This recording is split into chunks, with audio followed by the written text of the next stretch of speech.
ইউরোপের একাধিক বড় বিমানবন্দরে নজিরবিহীন সাইবার হামলা ঘটেছে। এতে লন্ডনের হিথ্রো, বেলজিয়ামের ব্রাসেলস ও জার্মানির বার্লিন বিমানবন্দরে শত শত ফ্লাইট বাতিল ও বিলম্বিত হয়েছে।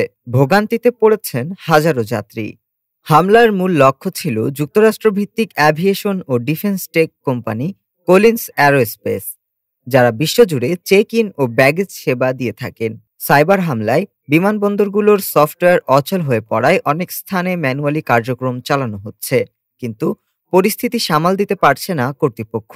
যাত্রীরা জানান, বোর্ডিং পাস পেয়েও পুনরায় চেক ইন করতে হচ্ছে। কবে নাগাদ পরিস্থিতি স্বাভাবিক হবে তা কেউ জানে না। সংশ্লিষ্টরা একে অ্যাভিয়েশন ইতিহাসের নজিরবিহীন সাইবার হামলা বলেছেন। এর আগে ২০২৪ সালে এক সফটওয়্যার ত্রুটিতে যুক্তরাষ্ট্রে একই ধরনের বিপর্যয় ঘটেছিল। ডেস্ক রিপোর্ট, আজ বার্তা।